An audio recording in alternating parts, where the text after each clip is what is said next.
Goed, wat een perfecte discipline. Quelle discipline parfaite. Il est 14 heures et nous sommes déjà prêts pour la dernière partie de cette journée d'études. Le thème de ce matin était inévitable et donc sur base des analyses et des présentations. Ici maintenant, on va parcourir au troisième bloc, spécifiquement autour des différences entre les différents régimes dans notre pays.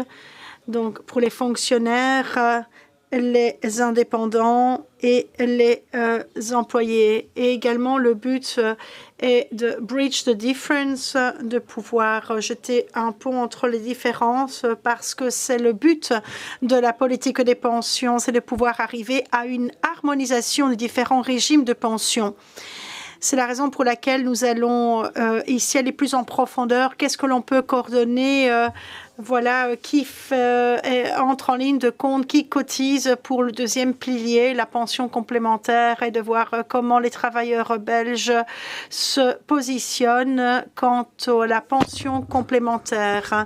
Dans quelle mesure également on se positionne par rapport à l'accord gouvernemental. Il y a quand même pas mal de objectifs ambitieux qui figurent dans cet accord lorsque l'on parle de la pension.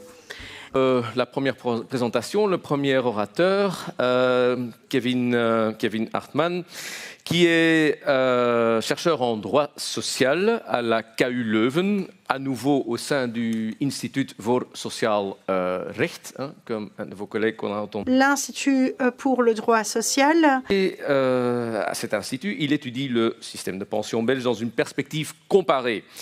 Ses recherches portent notamment sur les pensions des autorités locales. Bon, à nouveau, un sujet politiquement assez sensible, comme vous le savez. Et sur les implications institutionnelles de la réforme de 2018. Je vous donne donc tout de suite la parole pour votre intervention sur donc aussi plus spécifiquement les convergences entre les différents statuts. Merci. D'abord, merci beaucoup à Sigridis pour l'invitation. Je suis ravi d'être ici parmi vous et de partager ces panels avec Joe, Pierre et Keivan. Moi, la première chose que j'aimerais bien dire, c'est que le français n'est pas ma langue maternelle, donc soyez bénévolents si jamais j'ai fait des erreurs grammaticaux ou des prononciations. Donc voilà, on va parler de harmonisation et des deuxièmes piliers. Donc, je vous promets deux choses. La première chose que je vous promets, c'est qu'à la fin de cette prestation, vous aurez des outils conceptuels pour interroger les concepts même d'harmonisation dans les systèmes de pension.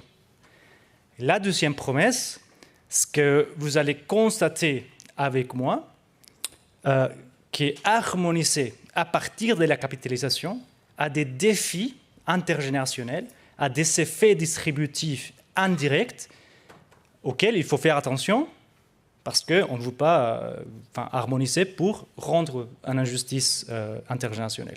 Okay? Donc, la première partie, c'est assez conceptuel. C'est vraiment questionner qu'est-ce que c'est l'harmonisation en pension. On se demande toujours, on parle beaucoup d'harmonisation ici en Belgique. Harmonisation partout, c'est dans les débats publics. En fait, dans la note d'orientation politique générale du gouvernement de Wever, les concepts même d'harmonisation apparaissent 10 fois et est lié à 11 mesures différentes, n'est-ce pas? C'est l'un des top objectifs de l'orientation politique du ministre Jambon. Après, c'était le cas aussi pour Madame Lalieu et c'était le cas aussi pour Monsieur Baclen. Alors, dans les débats publics, on parlait beaucoup d'harmonisation, mais on ne s'arrête pas vraiment à savoir, à conceptualiser qu'est-ce que ça veut dire finalement. Mais pas que dans les débats politiques, dans la loi aussi. En 1984, la loi dite Ménil a été intitulée « Mesures d'harmonisation des régimes de pension », n'est-ce pas? En 1996, aussi la loi du 26 juillet, celui qui a standardisé l'âge de la retraite pour les hommes et les femmes, la justification de cette standardisation a été faite aussi par les biais de l'harmonisation. Et finalement, la loi du 30 mars 2018 a été aussi justifiée, l'un des mesures, par le concept d'harmonisation. Mais ni dans la loi, ni dans les débats publics, on s'arrête à penser qu'est-ce que c'est vraiment l'harmonisation. L'harmonisation veut dire beaucoup de choses. Finalement, c'est comme un signifiant qui est vide, auquel on ajoute une signification qu'on veut avancer. Alors, vraiment, il n'y a rien de conceptuel là-dedans, il n'y a rien de définition stricte par rapport à l'harmonisation. Mais j'aimerais bien vous inviter à réfléchir avec moi qu'est-ce que ça veut dire l'harmonisation finalement. Donc, dans la littérature comparée, dans la littérature des public management, on voit que l'harmonisation, c'est vraiment un processus de standardisation parmi d'autres. C'est un processus qui se trouve plutôt au milieu des deux extrêmes, la coordination des règles ou l'uniformisation des règles. Donc déjà, on sait que l'harmonisation n'est pas équivalent à la standardisation, à l'uniformisation stricte des règles, mais qui est plus ambitieux que la seule coordination. Alors dire ça ne nous amène pas trop loin. Il faut d'abord penser ou réfléchir quelle est la valeur de l'harmonisation. Pourquoi est-ce qu'on va harmoniser les règles du système de pension? On n'harmonise jamais pour le fait d'harmoniser. On harmonise parce qu'on veut atteindre un objectif, parce qu'on attend une valeur qui joue derrière la politique d'harmonisation. Et quelles seraient ces valeurs? C'est-à-dire l'harmonisation, d'autres termes, l'harmonisation n'a pas de valeur en soi, substantielle, mais qui a une valeur instrumentale. Ça sert à quelque chose d'autre. Et à mon avis, ce qu'on veut dire par harmonisation finalement, c'est atteindre les valeurs de l'égalité. C'est égaliser quelque chose, égaliser les règles pour rendre des groupes de personnes égaux soit devant la loi ou égaux soit devant les résultats. Et comme ça, on a deux schémas d'égalité. Un schéma d'égalité ou une approche d'égalité qu'on peut dire procédurale, on peut nommer comme procédurale, c'est-à-dire cette idée d'égalité exemptée selon laquelle tout le monde doit être soumis sous les mêmes règles. Et après, les différences des résultats, peu importe. Pourquoi? Parce que déjà, la règle opère égale pour tout le monde, et c'est ça un peu l'idée de justice là derrière. Mais il y a des gens qui pensent aussi que cette idée d'égalité est assez faible, qu'il faut avoir quelque chose de plus substantiel. C'est-à-dire, nos soucis n'est pas seulement que tout le monde soit sous les mêmes règles, par exemple, avec la mesure de standardiser l'âge de la retraite, même si les femmes ont plus de longévité que les hommes, même s'il y a un pension gap, il y a un gap aussi de salaire entre les hommes et les femmes, etc. Donc, il y a aussi une idée plus substantielle d'égalité qu'on pourrait nommer comme égalité orientée vers les résultats. Ce qui nous intéresse, ce n'est pas vraiment que tout le monde soit soumis sur les mêmes règles, mais que tout le monde ait plus ou moins les mêmes résultats.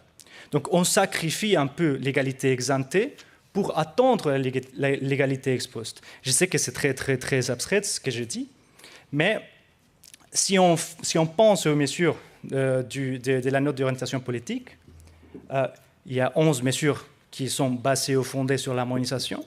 Il y a une qui m'intéresse le plus, c'est l'harmonisation dans les deuxièmes piliers pour les fonctionnaires ou pour les agents statutaires, n'est-ce pas? Alors, cette idée-là, et la réflexion que j'ai faite par rapport à ça, c'est que cette idée-là était basée surtout dans une idée d'harmonisation ex post, d'harmonisation par les résultats. Pourquoi? Parce que cette idée-là est mise en place après les autres réformes dans les systèmes de pension des statutaires, par exemple l'extension des périodes de référence. Donc l'idée du gouvernement, bien ou mal, est on va réduire la pension qu'on donne, c'est-à-dire les fonctionnaires vont subir une réduction de leur pension future par le biais de toutes les autres réformes aux paramètres de ce système-là, mais on va complémenter leur pension avec un deuxième pilier. Et une idée similaire, ce n'est pas tout à fait correct de dire égale, mais une idée similaire était l'inspiration de la loi du 30 mars 2018 pour les pouvoirs locaux. On se rappelle qu'il y a dans ces niveaux de gouvernement, il y a aussi les fonctionnaires et les agents contractuels, mais les agents contractuels n'avaient pas vraiment accès, pas tous, enfin, je sais qu'en inverse, il y avait déjà des plans de pension complémentaires pour quelques agents contractuels de ces provinces-là, des autorités locales de ces provinces-là. Mais, c'est-à-dire, avant 2018, ce n'était pas clair que les agents contractuels qui travaillaient dans les pouvoirs locaux avaient accès à un deuxième pilier. Et donc, il y avait une énorme différence entre la pension qu'on pourrait toucher en tant que fonctionnaire ou la pension qu'on pourrait toucher en tant que contractuel. Et alors, c'était passé tous les trucs de la nomination tardive, etc. Et pour arrêter ces phénomènes, ce qu'on a dit, c'est OK, ce qu'on va faire, c'est d'abord introduire la pension mixte, qui est tout à fait en abstrait un change paramétrique de la façon comment on calcule la pension des fonctionnaires là-bas, ou des gens qui sont nommés après être contractuels pendant toute sa vie, toute leur carrière. Et puis, ce qu'on va faire, c'est qu'on va compléter leur pension en mettant en place un deuxième pilier, n'est-ce pas? Donc, on a écrit un papier avec M. De Volder ici présent dans la revue belge de sécurité sociale sur les domaines internationaux de cette mesure-là, c'est-à-dire quels sont les effets distributifs indirects qui pourront arriver dans une mesure telle. Cette réflexion est pareille pour l'idée d'introduire un deuxième pilier pour les fonctionnaires de tous les niveaux des gouvernements selon la note d'orientation politique générale. Alors, qu'est-ce qu'on a fait? Ce qui importe ici, c'est vraiment les 4 premiers scénarios. On a fait une comparaison des profils des pensions des gens en fonction de leur statut de travail et surtout de quand est-ce qu'ils ont été affiliés à un deuxième pilier. Okay? Donc, en termes méthodologiques, on utilise des paramètres assez standards, des variables assez standards. Ce qui nous intéresse vraiment, c'est voir un peu la tendance de si jamais, d'abord, il est suffisant de mettre en place un deuxième pilier pour combler les gaps entre les taux de remplacement qui pourraient toucher un fonctionnaire contre celui d'un contractuel. Et on voit que dans les meilleurs des cas, c'est-à-dire les poids 3, les profils 3, il y a une différence assez substantielle entre un statutaire et un contractuel avec un deuxième pilier qui a été déjà, dans lequel les contractuels se trouvent depuis les débuts. C'est-à-dire la personne qui est agent contractuel à 22 ans a commencé à travailler à 22 ans et il était affilié à un deuxième pilier à 22 ans.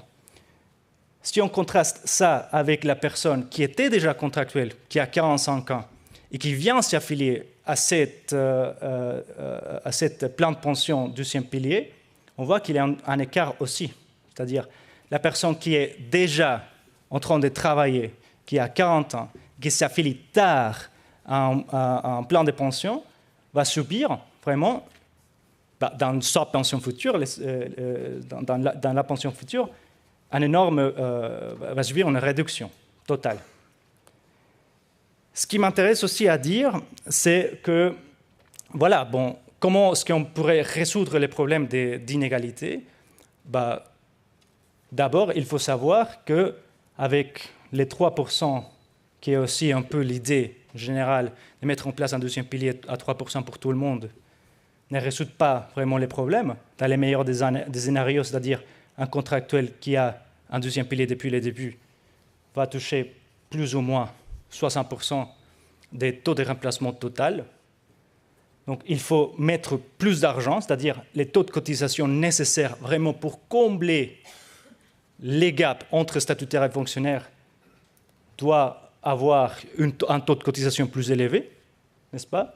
Je sais qu'il y a une différence interrégionale aussi. Je sais qu'à la Flandre, il y a des communes qui ont des taux de cotisation de 8%. Lorsqu'il y a en Wallonie-Bruxelles, ça arrive entre 1 et 3%.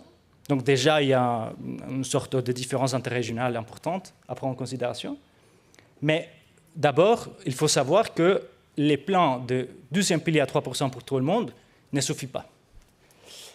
Mais l'autre chose qui est très importante à voir, c'est vraiment quand est-ce qu'on est finalement affilié à ce 12e pilier. C'est-à-dire, la réflexion que je vous invite à faire, c'est-à-dire si on va diminuer la pension des fonctionnaires et on va mettre en place un 12e pilier, il faut d'abord penser à ceux qui sont déjà dans la fonction publique, qui travaillent sous un régime de pension et qui vont être particulièrement affectés dans leur pension future si on met en place un système de cotisation de 3% pour tout le monde, parce qu'il ne va pas avoir vraiment le temps pour rattraper, d'accumuler assez de capital dans les 12e piliers pour combler les gaps entre la pension qu'il avait en tête dans l'ancien régime et la pension du nouveau régime.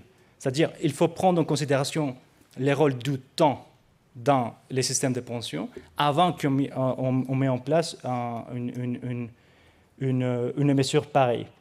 Une mesure qui est inspirée par l'idée égalitaire de l'harmonisation, égalitaire par les résultats, mais que finalement crée une inégalité par les résultats aussi entre générations. Donc c'est un peu contradictoire l'esprit de ce type de mesures avec les résultats mêmes.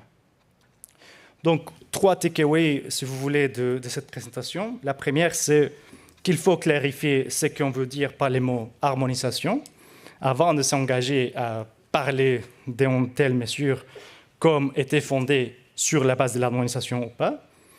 Ça aidera vraiment à clarifier un peu les débats publics et la loi en même. La deuxième chose que j'aimerais bien dire, c'est qu'une harmonisation fondée sur la capitalisation peut avoir des effets distributifs indirects et implicites qui pourront relever des injustices et des inégalités qu'on ne veut pas avoir. Et finalement, en l'absence des mécanismes correcteurs, il y a vraiment des problèmes de justice intergénérationnelle avec une telle mesure d'harmonisation. Donc, on va harmoniser pour égaliser, mais finalement, on termine par harmoniser pour inégaliser entre les différentes générations. Donc, je vous remercie vivement.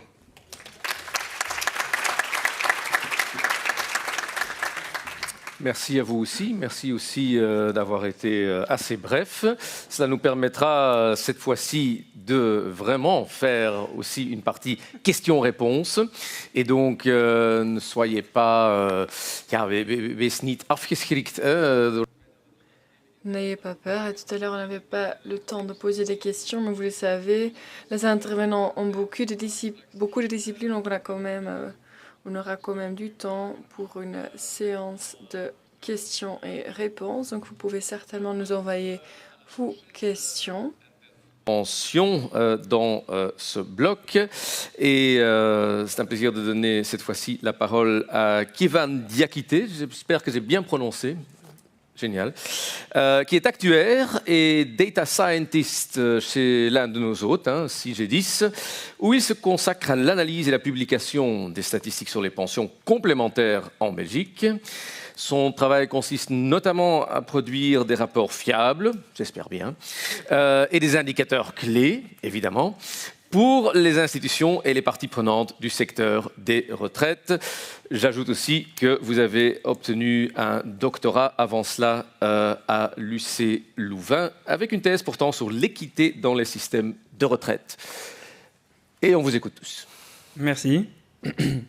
Donc, moi, ma présentation va principalement traiter de la question de la généralisation du second pilier, donc présenté dans l'accord de gouvernement avec l'objectif de fixer d'ici 2035 une pension complémentaire pour tous les travailleurs avec un niveau minimum fixé à 3%.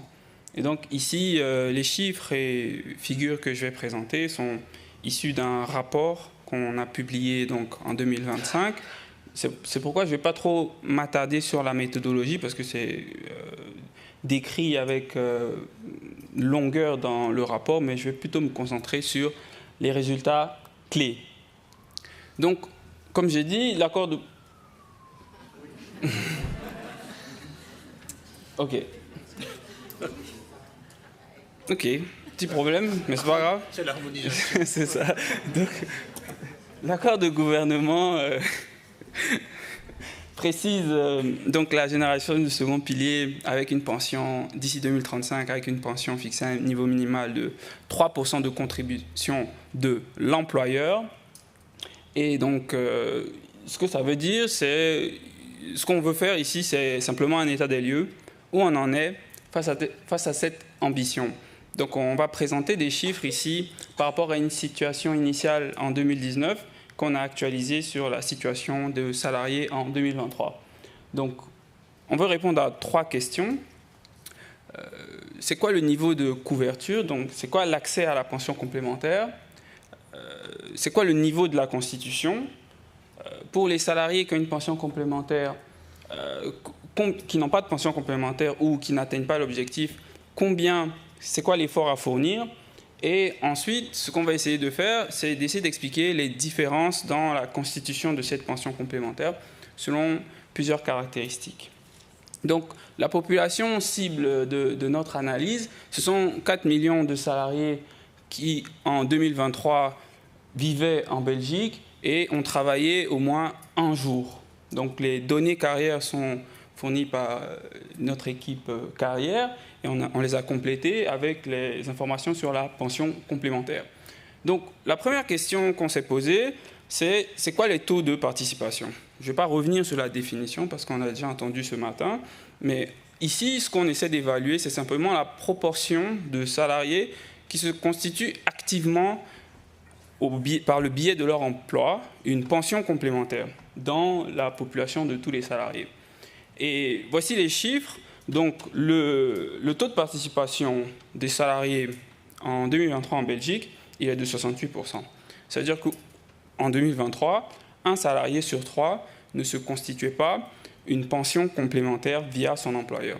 Et ce qu'on peut observer aussi donc, en relation avec les présentations de ce matin, c'est que effectivement l'accès à la pension complémentaire est différent selon les genres.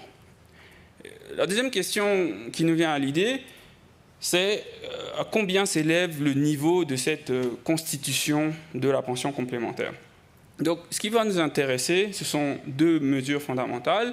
La contribution annuelle, donc nominale, qui est un montant en euros, et le pourcentage de contribution, qui est simplement le rapport entre cette contribution annuelle et le salaire annuel des salariés. Donc, voici le constat. En 2023, le total des contributions patronales à la pension complémentaire s'élevait à 4,8 milliards d'euros pour les 4 millions de salariés. Et la moyenne est 1,18 euros et est 3 fois plus élevée que la médiane. Donc ici, ça nous donne déjà une petite indication sur la situation des inégalités dans la distribution de ces pensions complémentaires. C'est-à-dire qu'en moyenne, un salarié contribue 1 800 euros par an pour la pension complémentaire. Pourtant, la moitié d'entre eux contribuent moins de 620 euros. Et on veut s'en convaincre en représentant ici donc, la répartition du nombre de salariés en fonction du montant des contributions. Donc ici, on a simplement classé les salariés par percentile. Et le fait qu'un salarié soit dans un percentile, ça veut simplement dire qu'il a une contribution à la pension qui est plus grande que X% de la population. Donc ici, la mesure d'inégalité qui nous intéresse, c'est le ratio P90 sur P10. On voit qu'il est égal à 58, et ça veut simplement dire qu'un salarié qui a une pension complémentaire, qui contribue plus que 90% de la population, contribue 58 fois plus qu'un salarié dans le 10e percentile. Donc ici, j'ai aussi montré les montants nominaux pour que vous voyez ce que ça représente, une contribution à la pension complémentaire pour un salarié dans le 10e percentile. Et ici, si vous remarquez, sur l'axe des abscisses, plutôt dans le graphique en français, on a représenté que les 99 premiers percentiles, parce que si on intègre le top 1% des contributeurs, voilà ce que ça donne graphiquement. C'est-à-dire que le graphique, il est complètement aplati, parce que les contributions du top 1% des contributeurs sont beaucoup plus élevées que celles du reste de la population. Et un chiffre qui nous a intrigués, c'est que la masse des contributions du top 1% des contributeurs représente 16% de toutes les contributions. et il faudrait additionner les contributions des 70 premiers pourcents des salariés avec les contributions les plus faibles pour pouvoir à peine égaliser ce chiffre-là. Donc ici, ça nous donne déjà une indication sur le fait que la situation des contributions dans la population des salariés est assez inégale. Et en fait, pourquoi j'ai commencé par vous montrer les inégalités, c'était par rapport aux chiffres qui suivent.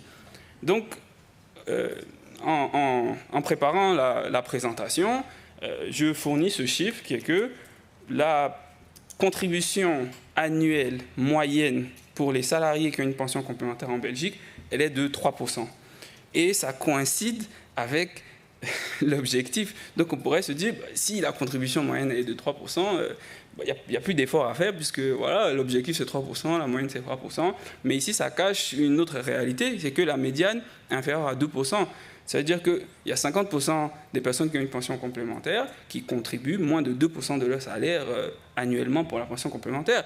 Et pour s'en convaincre aussi, on peut simplement compter individuellement la contribution à la pension complémentaire des salariés et la comparer par rapport à 3%. Et ici, qu'est-ce qu'on constate? C'est que 70% des personnes qui contribuent à la pension complémentaire n'atteignent pas l'objectif. Et ça, c'est la réalité. C'est que par rapport à ce qu'on a montré précédemment, ce sont les contributions d'une minorité de contributeurs qui influencent cette moyenne et qui l'amènent à 3%. Et il y a aussi un fait intéressant, si on veut comparer par rapport aux chiffres de 2019. Donc, je ne sais pas si c'est clair, mais ici, on peut observer que avant 3%, il y a un pic de contribution à 2,85%. Et ça n'existait pas en 2019. En fait, ce sont des plans qui ont été introduits entre 2019 et 2023, dont la contribution nette n'atteint pas 3%. Donc ici aussi, ça donne une indication sur les efforts à faire et qui ont été faits aussi entre 2019 et 2023. Et donc, pour récapituler sur l'état de la situation actuelle, 32% des salariés ne contribuent pas pour la pension complémentaire. 46% d'entre eux ont une pension complémentaire, mais dont le niveau est inférieur à 3%, et seulement 22% des salariés atteignent aujourd'hui l'objectif. Donc ici, ça nous donne aussi une indication sur les efforts à fournir pour la généralisation du second pilier. Donc la dernière question qu'on s'est posée, c'est quels sont les déterminants de ces écarts-là et combien il faut contribuer en plus pour pouvoir atteindre cet objectif. Donc, la mesure qui nous intéresse, c'est ce qu'on appelait l'écart de contribution, qui est simplement la différence entre le niveau actuel de la Constitution et l'objectif de 3% pour ceux qui n'atteignent pas l'objectif. Donc, soit on l'exprime en montant absolu en euros ou en pourcentage. Et on va se concentrer sur la partie droite de ce panel, c'est-à-dire les salariés qui se constituent une pension complémentaire. Et ici, le chiffre qui est intéressant, c'est que 63% d'entre eux doivent au moins doubler leur contribution annuelle pour pouvoir atteindre cet objectif de 3%. C'est-à-dire qu'ils se constituent actuellement une pension complémentaire dont le niveau il est entre 0 et 1,5%. Donc ça représente une grosse partie des contributeurs. Et si on intègre ceux qui n'ont toujours pas de pension complémentaire, cette proportion elle monte à 78%. Donc, en termes monétaires, combien ça représente? Le chiffre qu'on vous annonce, c'est 1,9 milliard d'euros.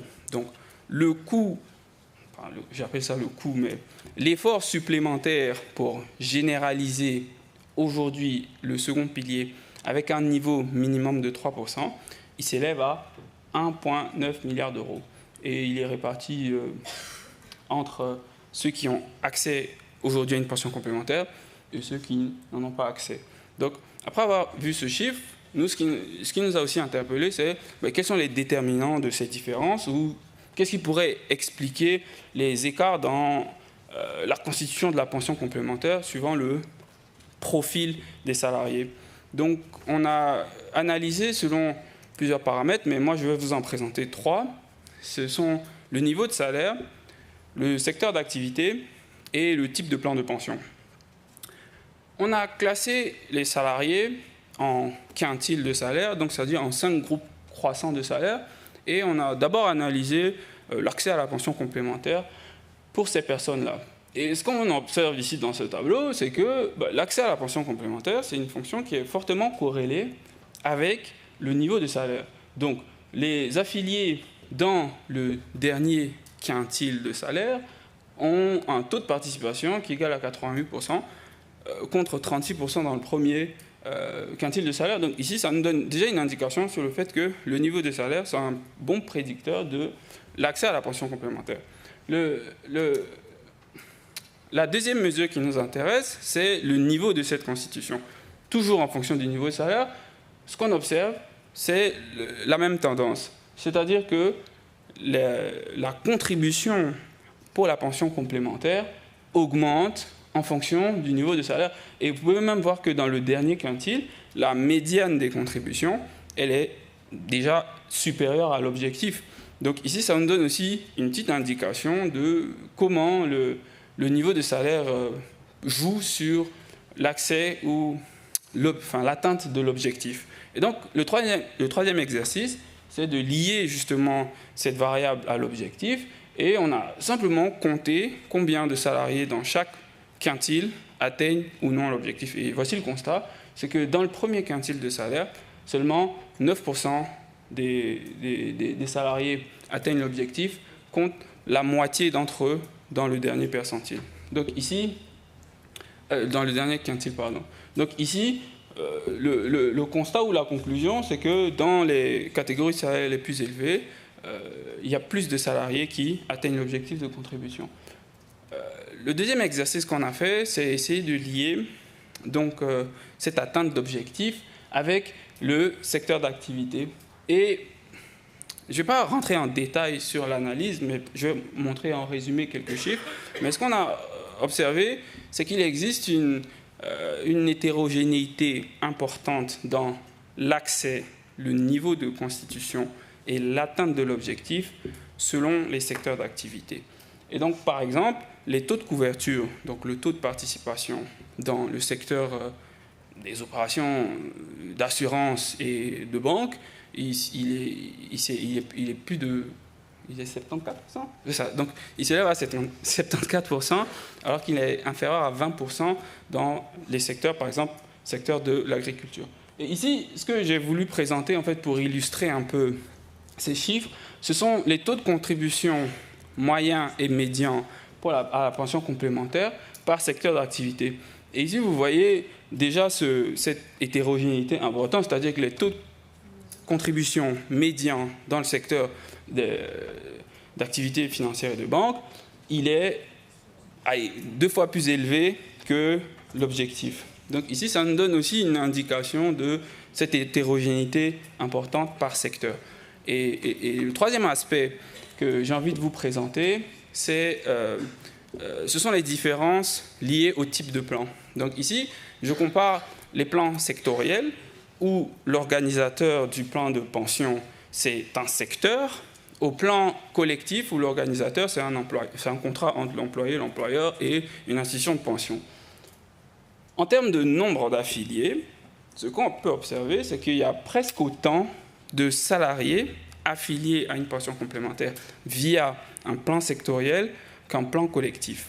Donc, les plans sectoriels font un bon job en ce qui concerne la démocratisation de la pension complémentaire.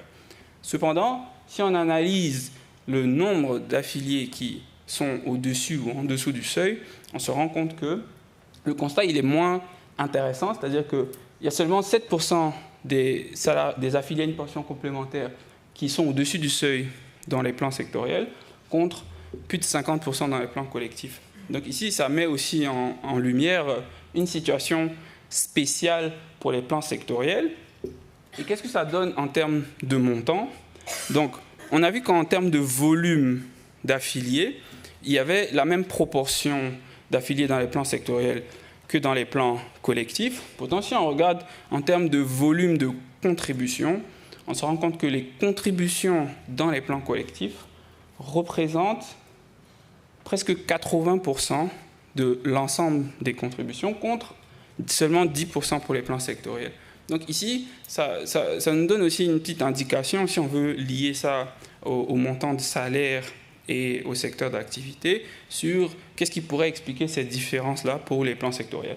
Et là, je vais peut-être faire aussi à la promotion d'une autre étude, d'un autre rapport sur l'harmonisation des statuts donc ouvriers ou employés dans l'accès et le niveau de constitution de la pension complémentaire dans les plans sectoriels. Donc là, on est rentré un peu plus en profondeur dans le sujet. Donc, je vous ai mis un lien directement pour télécharger en PDF si ça vous intéresse, mais voilà.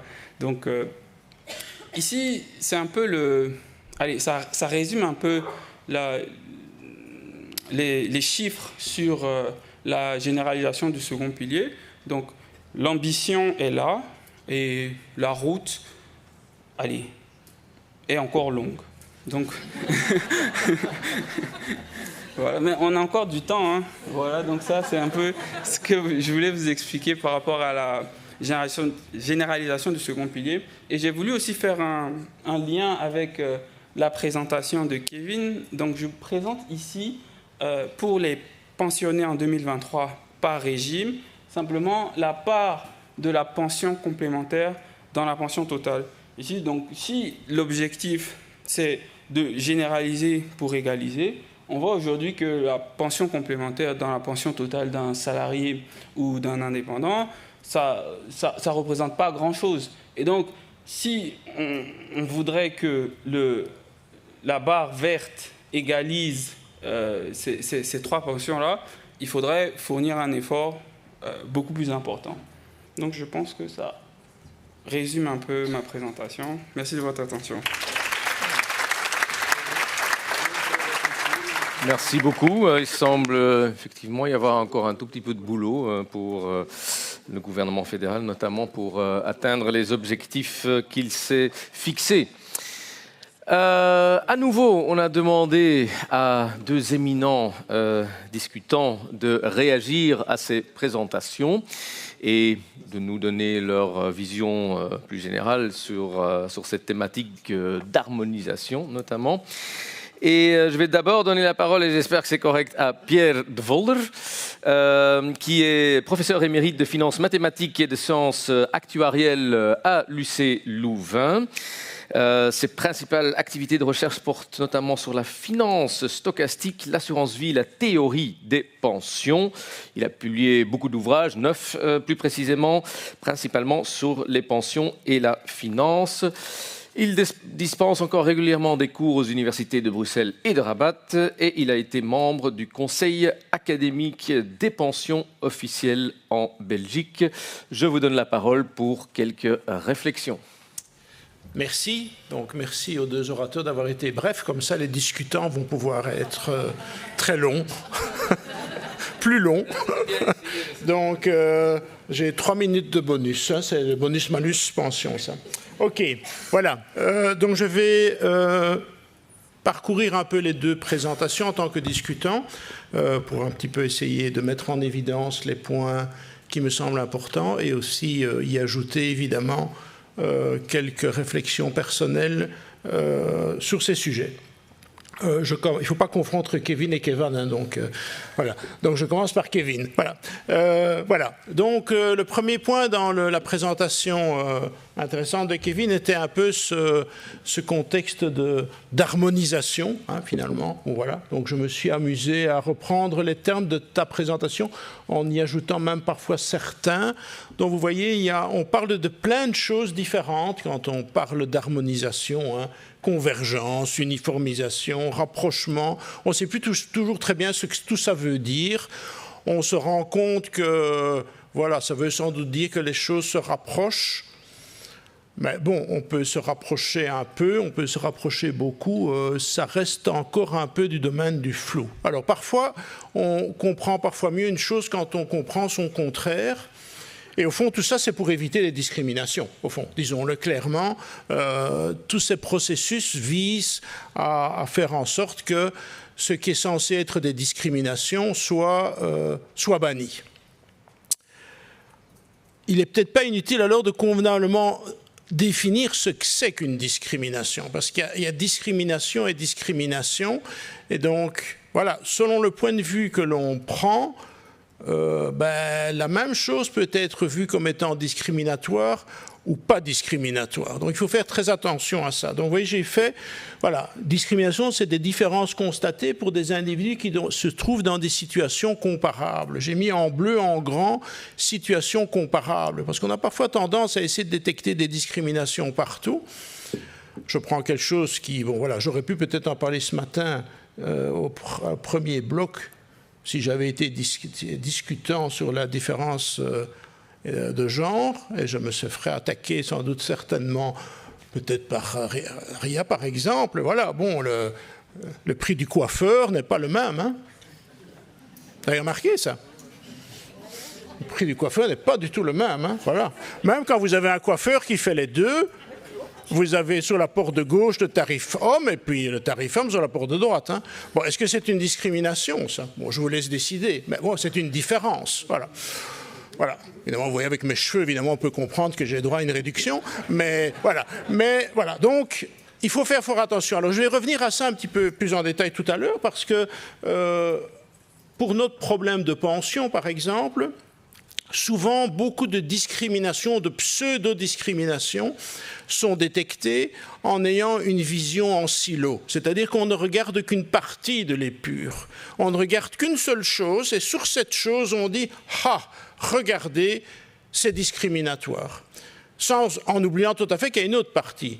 Et sans vouloir prendre position là-dessus, on y reviendra tout à l'heure, sur cette histoire d'harmonisation fonctionnaire-salarié. Vous savez que notre gouvernement actuel est très attentif à harmoniser, encore une fois, on ne sait pas très bien ce que ça veut dire, mais en tout cas, faire se rapprocher, voilà, je préfère presque dire ce terme un peu vulgaire, faire se rapprocher les deux statuts, en arguant effectivement de différences. Vous avez vu les chiffres de pension moyenne de fonctionnaires et de salariés, c'est tout à fait vrai, effectivement, mais quand on compare salariés et fonctionnaires, il ne faut pas comparer que le premier pilier, parce que les fonctionnaires n'ont aujourd'hui pas de deuxième pilier, alors que les salariés ont un premier et un deuxième pilier. Alors, il n'est peut-être pas encore très important, mais pour certaines catégories, il est existant, il est significatif, et donc se contenter de comparer un élément des choses, c'est un peu insuffisant.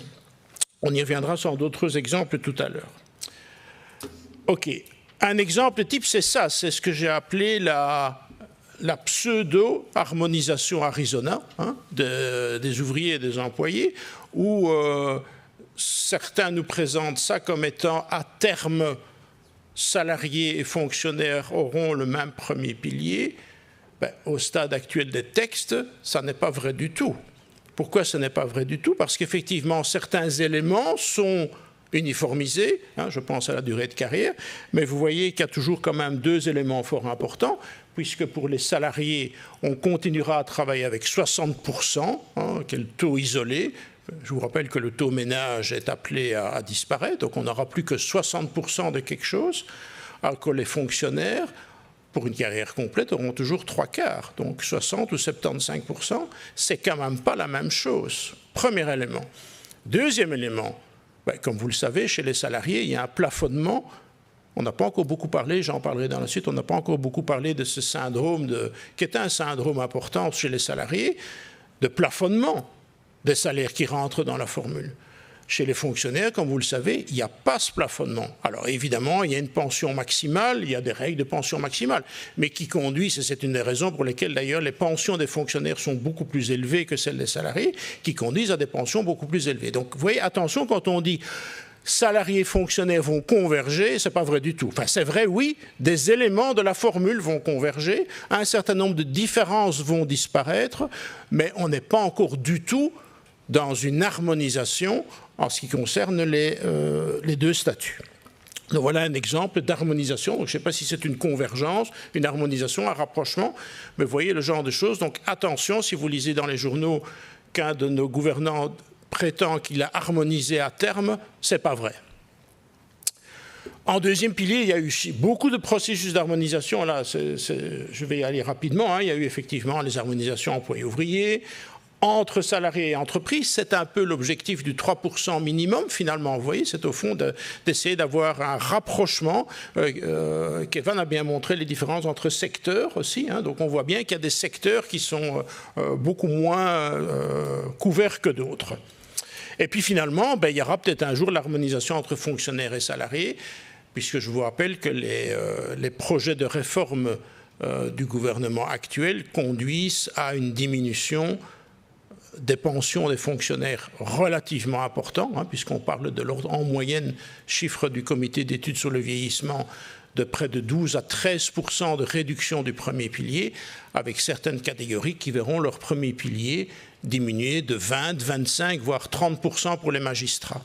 Donc on peut difficilement imaginer qu'il n'y ait pas, et d'ailleurs le gouvernement le prévoit, un deuxième pilier pour au moins partiellement corriger cela. Alors, Kevin a bien montré ce problème, et je crois que c'est un problème qu'on doit avoir tous bien en tête. Je fais partie de ceux qui poussent à ce développement du deuxième pilier parce que nous avons un premier pilier beaucoup trop gros et il est temps de faire un basculement partiel, attention, du premier pilier vers le deuxième pilier. Nous sommes à un nain mondial en termes de deuxième pilier. Nous avons tous les bons outils, mais nous avons un système beaucoup trop petit.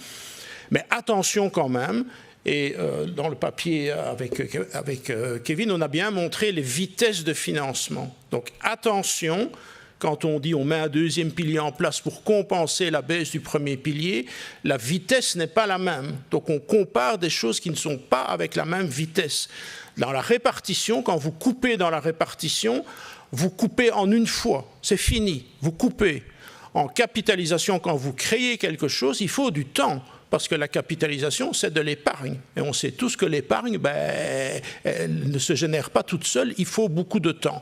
Et donc, ce qu'on a montré dans le papier, et c'est la même chose qui va se produire en grand pour les fonctionnaires et pour les salariés, les réductions importantes de premier pilier, qui sont censées être compensées par du second pilier, oui, tout à fait, mais attention aux vitesses de financement. Et je voudrais juste vous montrer le contre-exemple de ce qu'il ne faut pas faire ou de ce qu'il ne faut pas écrire.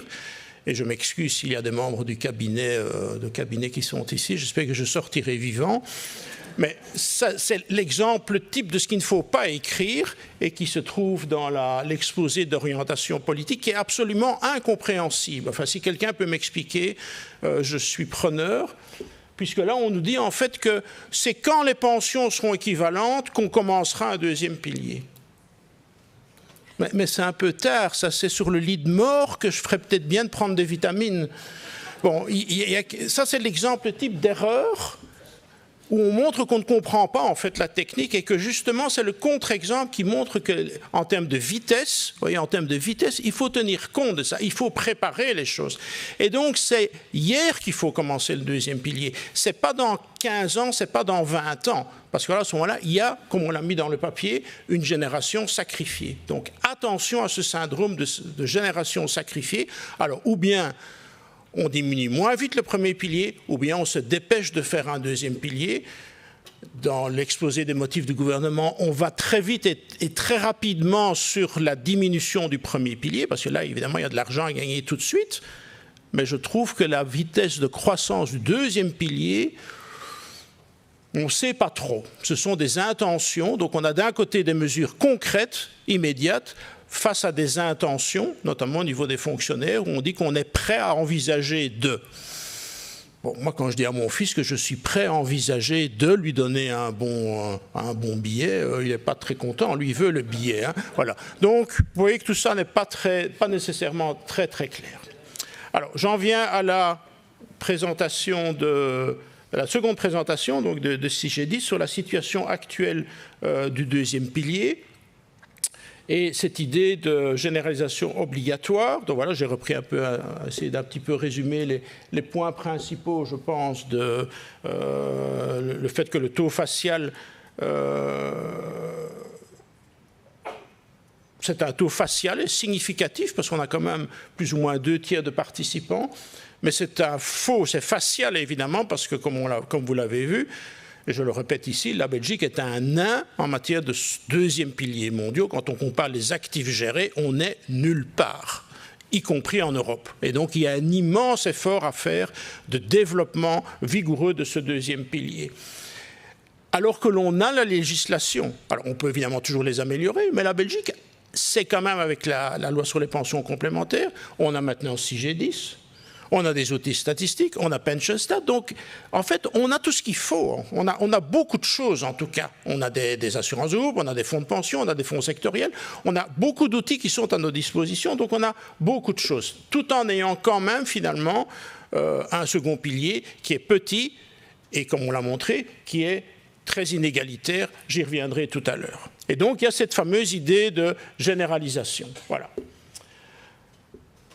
Cette nécessité de deuxième pilier, je pense que bon, la plupart d'entre vous vont y adhérer. Ben, peut-être, voilà, je ne sais pas. Encore récemment en Belgique, il y avait toujours un peu cette espèce de schizophrénie, comme je l'appelle, vis-à-vis du deuxième pilier. Hein. Je t'aime, moi non plus. Hein. Il faut le deuxième pilier. Ouais, mais le deuxième pilier a plein de défauts. Non, non, il faut qu'on fasse du deuxième. On va faire du deuxième pilier. Ah oui, mais regardez, le deuxième pilier, c'est quand même dégueulasse. Bon, il y a tout le temps un peu cette espèce de, voilà, de musique.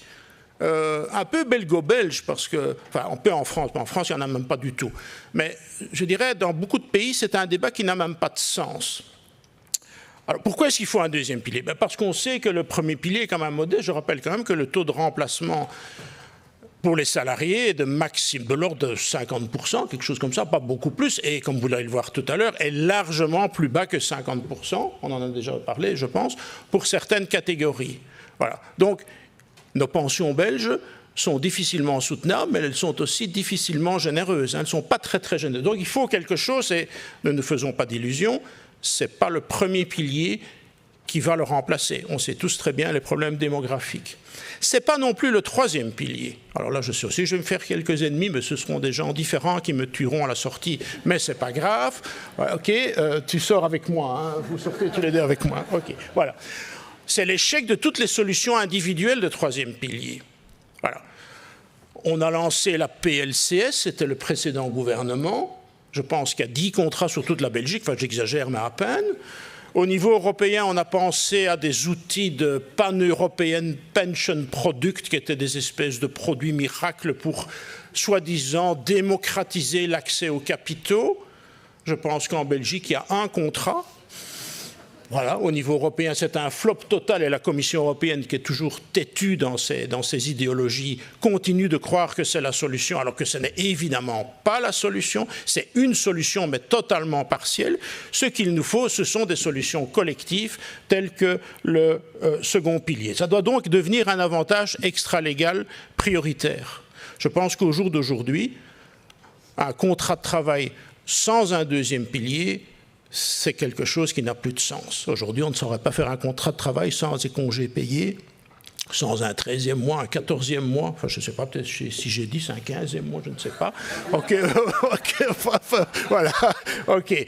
Ben voilà, au jour d'aujourd'hui, en 2025, en Europe, je vais étendre les domaines, en Europe, avoir un contrat de travail sans un plan de pension extralégal, c'est quelque chose qui est du Moyen-Âge. Voilà.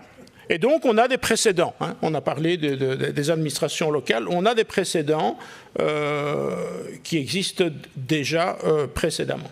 OK. Alors, je suis en train de reprendre du temps, hein, mais je peux. Hein. 5 minutes. Oui, ben, je n'aurai moins un, moins. Je vois qu'il est marqué 310, donc c'est mon slide numéro 310. Je ne sais pas si vous voyez, c'est un peu bizarre. Mais... OK.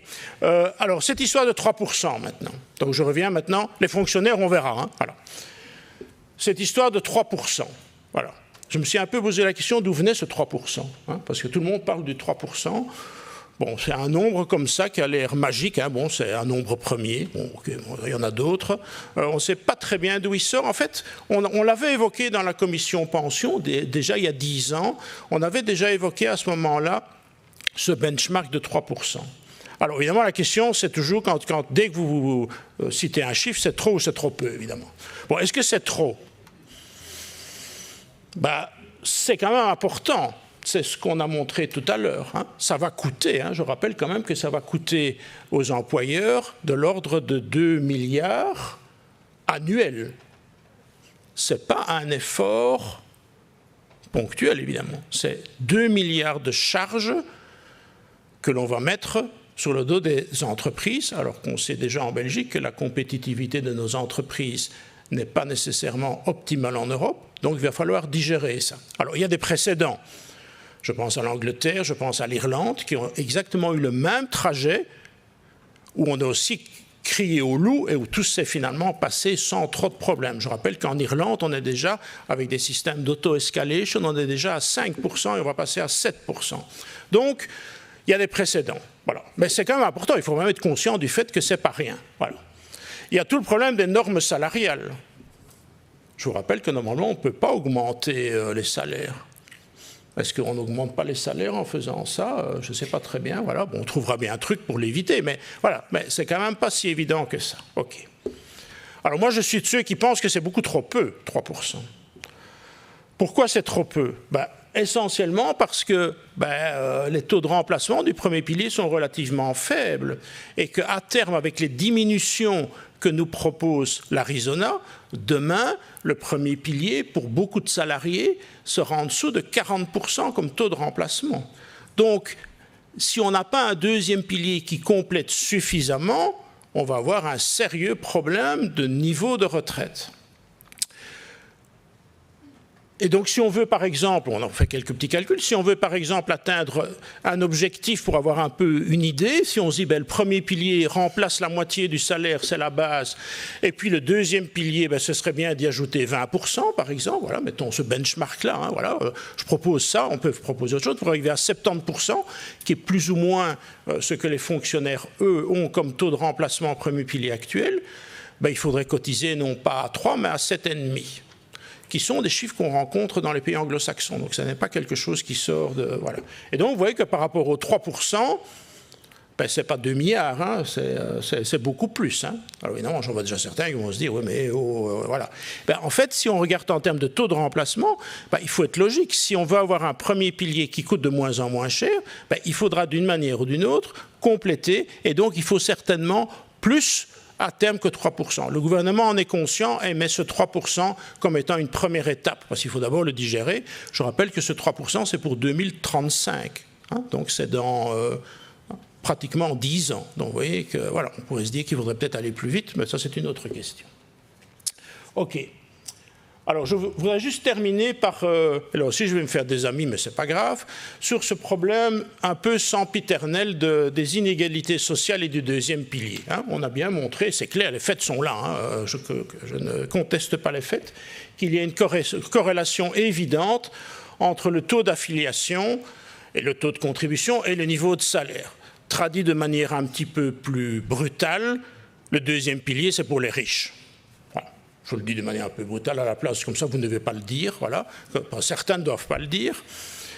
Alors, c'est vrai, c'est un fait qu'aujourd'hui, le second pilier est concentré principalement, et très concentré, hein, comme tu l'as montré, sur les revenus. Alors, j'ai envie de dire, bon, c'est une joke que je fais parfois à mes étudiants, on s'étonne de cela.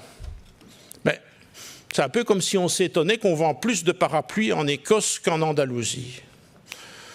Bon, voilà, pourquoi ça? Il faut savoir que le premier pilier, pour les revenus élevés, devient très, très, très petit en Belgique. On oublie toujours dans ce débat parce qu'on raisonne en silo et on regarde uniquement le deuxième pilier. Et on s'étonne qu'il y a des deuxièmes piliers très concentrés. Mais c'est une des résultantes du plafonnement du premier pilier. Il faut savoir qu'en Belgique, on est un des rares pays du monde où on a un premier pilier qui est plafonné au niveau des prestations, mais qui n'est pas plafonné au niveau des cotisations. Il y a une mesure récente pour les très très hauts revenus. Mais donc ça veut dire que beaucoup de salariés payent une partie très importante de cotisations sociales à pure perte. Alors je ne suis pas en train de dire que c'est mal, c'est de la solidarité. Voilà, on peut considérer que ça fait partie d'un système redistributif de sécurité sociale. Mais il ne faut pas alors s'étonner en parallèle que ces mêmes catégories de gens qui payent des taux de cotisation hallucinants à pure perte, avec des taux, quand on calcule le taux de rendement actuariel, c'est un taux de rendement actuariel ridicule, puisqu'ils payent toute une partie de cotisation qui ne donnera jamais la moindre prestation. Il ne faut pas s'étonner que ces gens, par ailleurs, aient des besoins de compléter beaucoup plus que ceux qui seront des taux de remplacement en dessous du plafond. Vous voyez, j'ai donné ici un exemple. Pour un salaire de l'ordre de 40 000 € par an, le taux de remplacement aujourd'hui du premier pilier est de l'ordre de 50%. Pour un salaire annuel de 75 000 €, il est de 33%.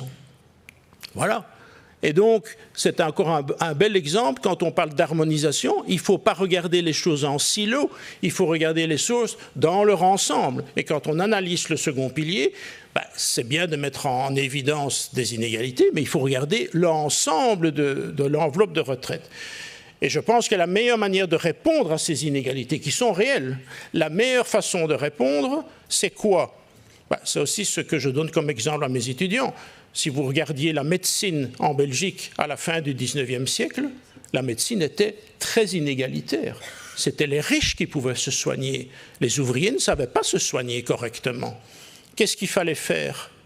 Supprimer la médecine ou la généraliser? Bon, poser la question, c'était répondre. J'aurais envie de dire la même chose pour le deuxième pilier. Il faut absolument le généraliser et c'est justement par ces mesures de généralisation et d'augmentation progressive que l'on va petit à petit réduire ces inégalités. Voilà, merci.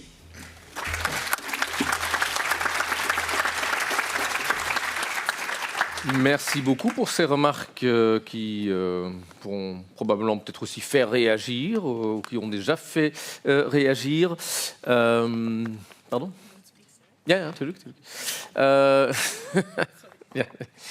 Er is al paniek in mijn ogen al. Ik zeg, is er... Est-ce qu'il y a encore un intervenant qui a disparu? Un peu de panique, mais non. Donc à travers le QR code ou dans une dizaine de minutes, voilà, en posant vos questions ou en vous donnant, en nous donnant vos remarques de vive voix. We hebben dus inderdaad nog een tweede discussie. Il y a encore une deuxième oratrice, Joy Scholz. Elle travaille à l'universitaire de Louvain, dans le centre de recherche sociologique, et elle était impliquée dans plusieurs projets de genre et pension. Elle fait aussi partie du Belgium, de l'équipe belge pour la politique belge des retraites. Et en ce moment, elle travaille aussi à un doctorat à propos de la contribution fiscale pour le deuxième pilier. Donc, je crois qu'elle est la personne parfaite pour cette présentation et elle va partager quelques idées avec nous. Bonjour à tous, merci. En tant que complément sur la présentation de cet objectif de 3%, je vais aussi partager une deuxième histoire, c'est-à-dire les coûts oubliés des subventions fiscales pour la constitution du deuxième pilier de pension.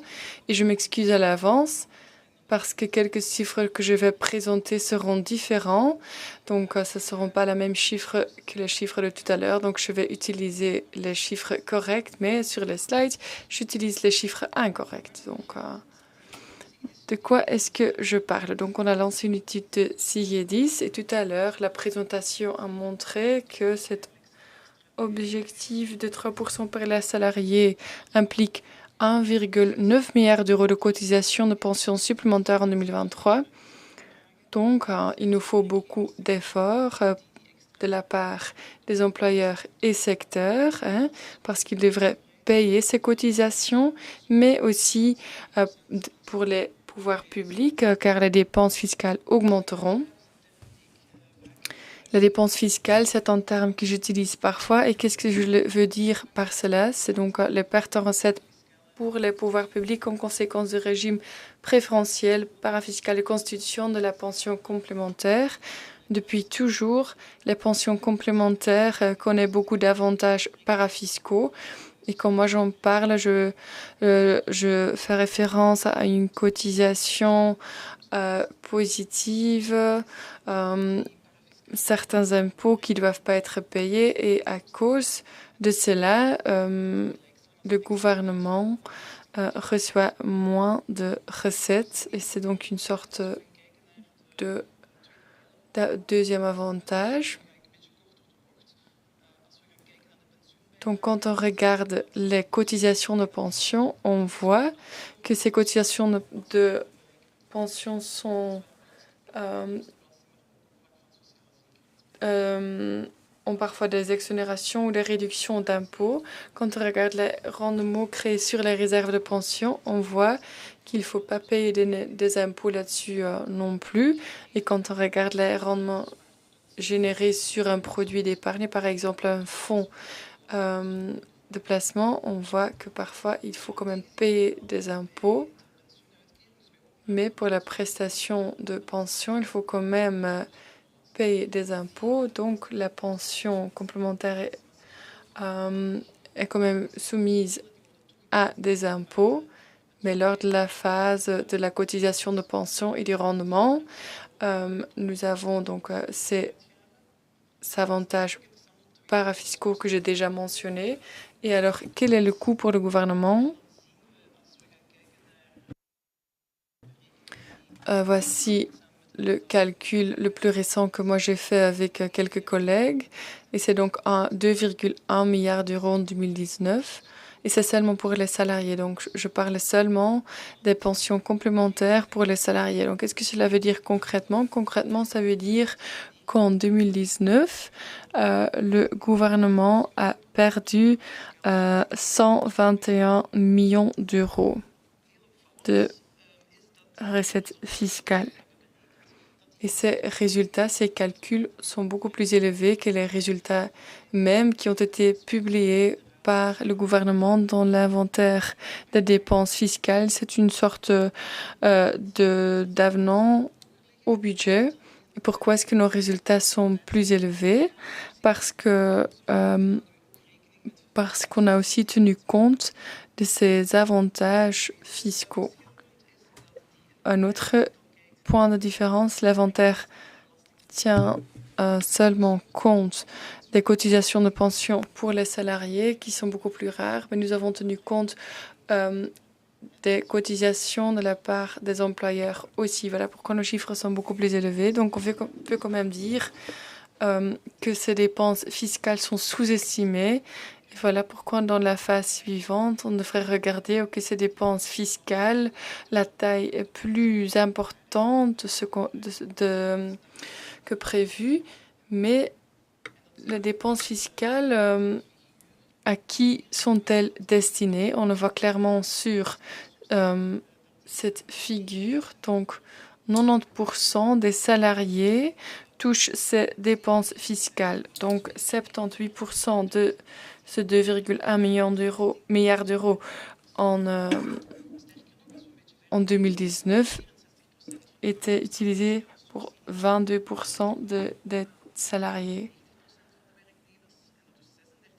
Donc 36% de ce 2,1 milliard d'euros en 2019 est destiné à 1% des salariés. Donc sur base de toutes ces données, la conclusion est claire. Ces avantages parafiscaux comptent seulement pour un nombre limité de salariés. Et c'est qui exactement? C'est surtout les salariés avec le salaire le plus élevé.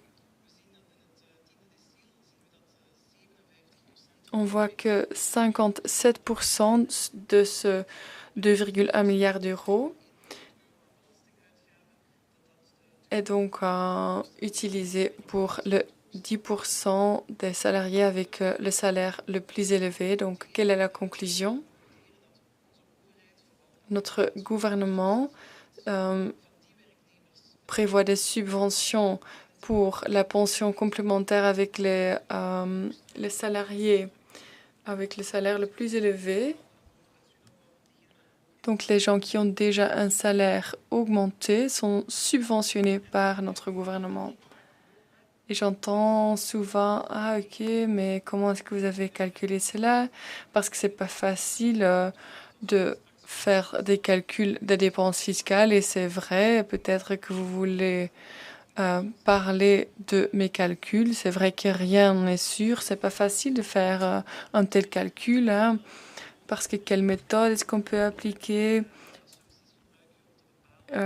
comment est-ce qu'on peut déterminer quelles dépenses fiscales sont utilisées pourquoi. Et avec mes collègues, j'ai aussi fait plusieurs alternatives supplémentaires. Et ok, le montant peut être un peu plus différent, mais nos conclusions sont quand même claires. Les dépenses fiscales sont plus chères que prévu et elles sont utilisées pour les personnes avec un salaire augmenté, ça c'est sûr. Élevé, pardon. Donc, on avait déjà présenté l'étude de CIE10 et donc on avait déjà dit que afin d'atteindre la cotisation de 3%, c'est surtout les personnes avec le salaire le plus bas qui doivent être aidées. Hein. Je crois que le chiffre était 50%, pas 46%.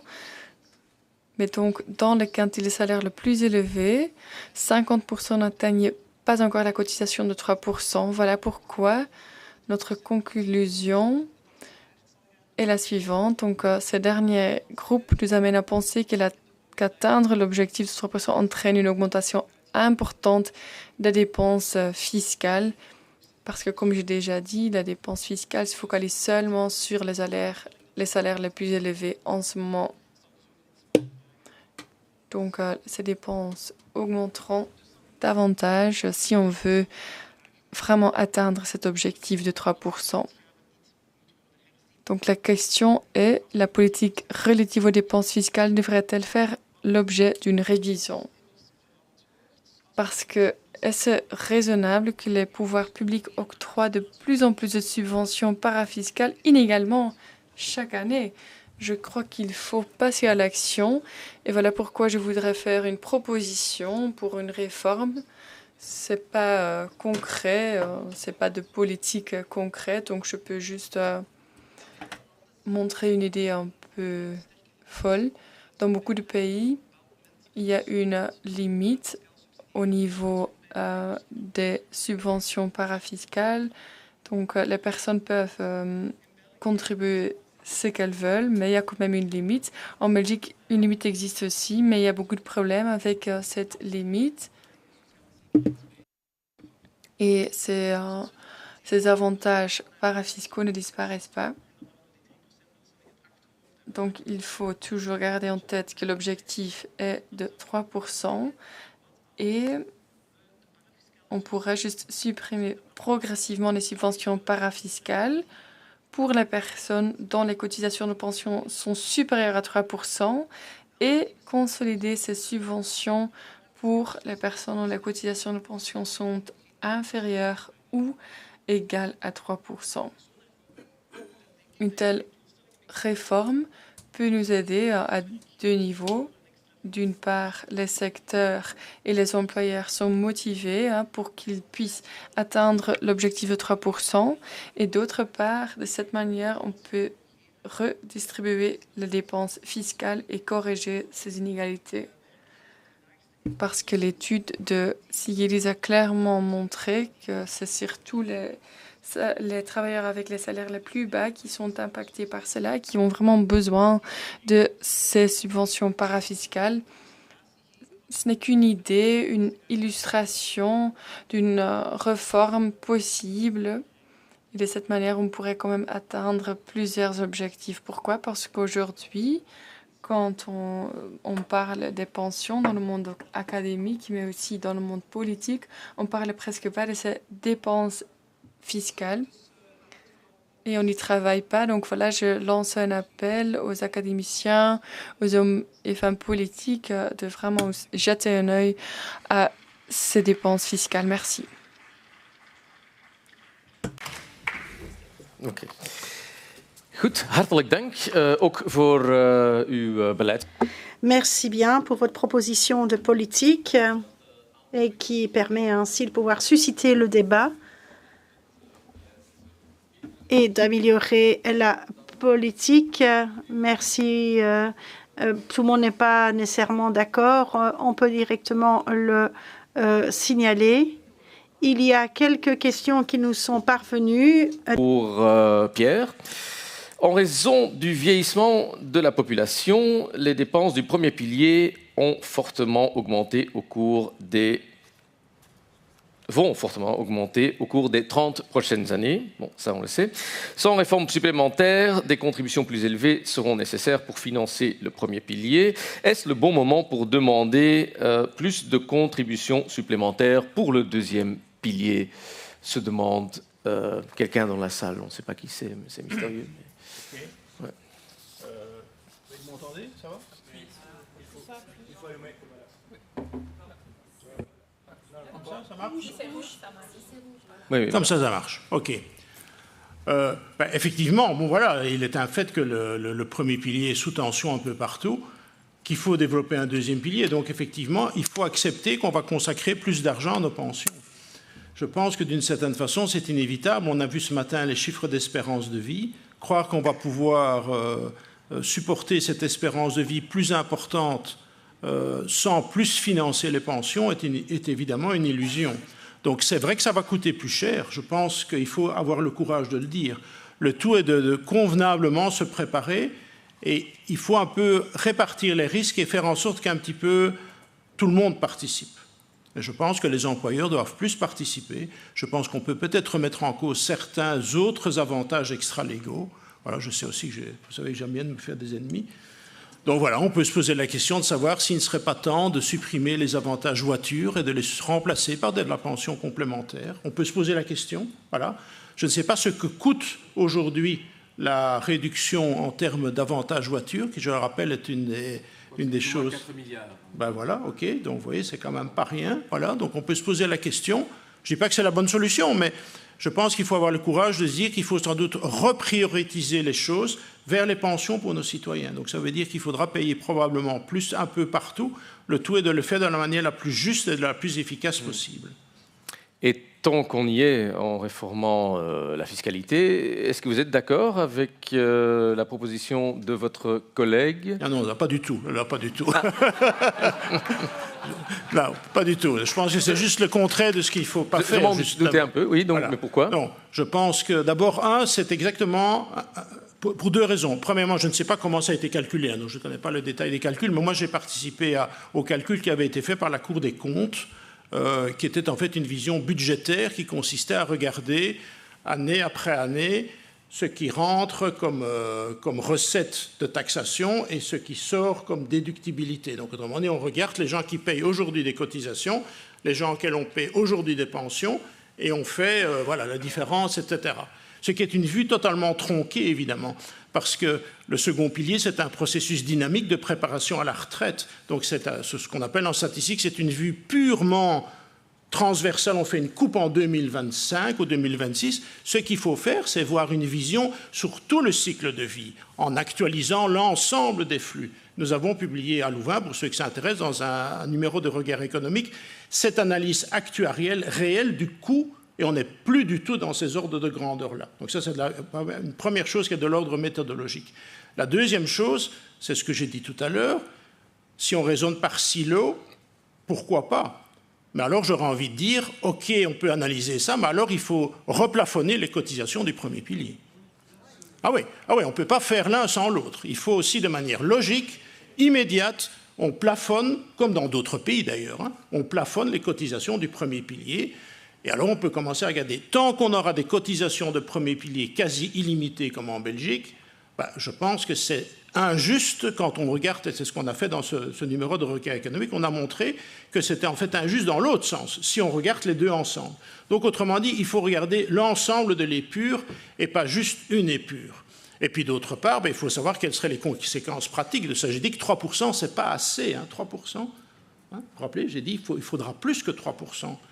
Des tas d'entreprises ont fait le courage de déjà payer plus dans le passé, elles vont être punies alors, ces entreprises-là. Donc c'est une mesure qui va punir toutes les entreprises qui ont fait un effort de prévoyance, qui offrent du 4, du 5, du 6%. Je crois que c'est exactement aller en sens inverse de l'histoire, qui est de nouveau, de vouloir mettre un blâme sur le second pilier pour essayer de nouveau de revitaminer le premier pilier. Et moi, personnellement, c'est une question d'avis, chacun a son avis, mais je pense que c'est exactement ce qu'il ne faut pas faire en Belgique. On est à nouveau dans le « j'étais moi non plus », comme vous disiez. Voilà, alors, exactement. Il y a eu voorstel wordt blijkbaar... Votre proposition apparemment n'obtient pas l'unanimité, mais peut-être que vous souhaitez réagir par rapport à l'intervention de votre collègue. Je pense que vous avez également le droit à réagir ici. Merci bien Pierre. Tout d'abord, je suis vraiment très contente que cela suscite pas mal de discussions, parce qu'alors c'est que j'ai fait quelque chose de bien avec le doctorat, donc on en parle. Dans un premier temps, c'est vraiment quelque chose de très bien, et c'est assez exceptionnel pour un doctorat, parce que personne normalement le lit, mais cela suscite beaucoup de débats. Donc c'est vraiment très bien. Je suis d'accord avec ce que Pierre dit par rapport à la méthodologie. Bien évidemment, j'ai déjà reçu ce type de critique, et donc ces chiffres sont basés sur une autre méthodologie où on tient compte du rendement futur, et également ce que seront les cotisations de pension futures. Ensemble avec les collègues du plan bureau, nous avons utilisé une autre méthodologie. Et là, je suis tout à fait d'accord avec ce que vous dites par rapport à la vision budgétaire, le plafond et les cotisations du premier pilier. Donc là, c'est une discussion idéologique qui est menée. Moi, je vois les choses autrement. Effectivement, c'est vrai que les cotisations, il y a un système de solidarité qui est créé avec le premier pilier, et que la solidarité doit pouvoir compenser pour le deuxième pilier. Donc pour moi, ça veut dire que la solidarité ne doit plus exister. Donc je ne suis absolument pas d'accord. Ce que je peux vous dire en tout cas, c'est que les personnes qui se trouvent avec un plafonnement salarial pour le premier pilier, ils ont quand même le droit de constituer un deuxième pilier bien plus élevé. Ils peuvent le faire. Mais pour moi, ma réflexion, c'est que je ne trouve pas OK que cela soit subsidié avec des moyens publics. Merci. C'est quand même un débat, je pense, très intéressant et clair. Y a-t-il encore des personnes qui souhaitent intervenir? Nous avons encore 5 minutes avant de clôturer. Est-ce qu'il y a des personnes qui souhaitent intervenir dans ce débat, ou peut-être formuler d'autres suggestions, poser des questions à l'un de nos orateurs? Alors, c'est maintenant le moment pour le faire et de lever votre main. Je vois ici qu'il y a effectivement une question, une main levée, ou peut-être là également. Oui. C'est vraiment une main intuitive. Mais en tout cas, ici, nous avons le débat concernant la déductibilité par rapport à la dépense donc, de pension. Il faut pas qu'il y ait donc un plafonnement à mon niveau, mais on voit qu'il y a bien un plafonnement qui est à la règle de 80%. On peut en dire beaucoup de choses à ce sujet, mais peut-être que j'ai une autre piste de réflexion à titre personnel. Ici, j'aimerais dresser un parallèle, donc ne me citez absolument pas, mais par exemple, pour la pension légale, vous avez le deuxième plafonnement, qui est l'application où les personnes qui, via la pension légale, ne peuvent pas aller au-delà du seuil autorisé. Mais pour le deuxième pilier, là, vous pouvez aller avec une cotisation supplémentaire. Est-ce qu'il ne serait pas logique, par exemple, d'avoir la déductibilité du deuxième pilier, de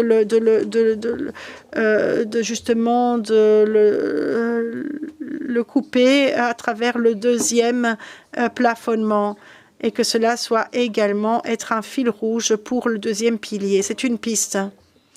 J'entends ici une réaction. Vous voulez une réaction ici? Oui, effectivement. Peut-être brièvement. Donc, l'un des deux répondants. Oui, je trouve que c'est une très bonne piste. Moi-même, je l'ai suggérée dans un autre ouvrage, dans un autre travail. Donc, je suis certainement partie prenante et d'accord avec ce que vous proposez. Et cette nouvelle proposition, mais je ne veux pas m'aventurer. Ça se voit.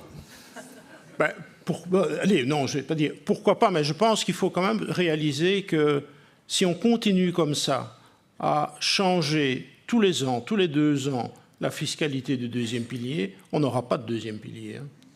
Parce que si on investit sur du long terme pour avoir des règles qui changent constamment, mais qui va encore avoir confiance dans le deuxième pilier? Est-ce que vous serez encore prêt, vous, à investir dans un véhicule à 30 ans, sachant que tous les 2 ans, en fonction de trous budgétaires ou en fonction de ci ou de ça, on remet une nouvelle limite, on réinstaure quelque chose? Alors, peut-être que la règle, je ne sais pas quelle serait l'incidence de la règle que vous proposez. Bon, vous avez compris que la règle de 3%, ça, ce serait pour moi une catastrophe. Peut-être qu'effectivement, il faudrait voir de combien de pensions on parle et de quoi. Donc, sur le fond, il faut analyser un peu plus les choses, mais je pense qu'il faut quand même faire attention et, encore une fois, l'État est en train... Il n'y a personne du cabinet, donc ça va. Hein, okay. Donc, l'État est en train, je ne vais pas utiliser le mot hold-up parce que ça c'est très démagogique, mais l'État est en train de quand même dégraisser de manière significative le premier pilier. Et donc va gagner des milliards là-dessus. Donc est-ce que c'est aussi l'heure simultanément de quand même diminuer de manière drastique? Je rappelle le comité d'études du vieillissement, rapport de juin 2025, moins 8% pour les salariés, moins 12% pour les fonctionnaires. Ce sont des grosses réductions de premier pilier. Est-ce qu'on va simultanément commencer à couper dans le deuxième pilier aussi, en interdisant ci, en mettant ci, en mettant ça? Je ne suis pas certain que ce soit la bonne stratégie. Maintenant, toute proposition doit être examinée de manière scientifique. Mais je dis, faisons attention à ce qu'on fait. Si on continue en Belgique ce trend qui existe depuis 10 ans, qui est le syndrome du « je t'aime, moi non plus », on n'y arrivera jamais. OK. Er is daar een vraag, maar er was hier ook al... Of... Nee? OK. C'est une question ou pas? Donc votre question, entre-temps, elle a disparu, elle a été répondue, la dynamique n'est plus présente. OK, pas de problème. Alors maintenant, nous allons passer à vous. Effectivement, donc de ACV, la Confédération, donc l'étude... Service d'études pour Joy, je me demande si dans votre calcul, vous avez également tenu compte, et je ne sais pas si c'est possible, parce que je suis juriste et je ne suis pas économiste, et je ne suis pas non plus une spécialiste en calcul. Est-ce que vous avez tenu compte de l'effet positif de tout l'argent qui a été investi dans le deuxième pilier et sur lequel l'économie s'en est basée, ou est-ce qu'on ne le voit pas dans vos coûts?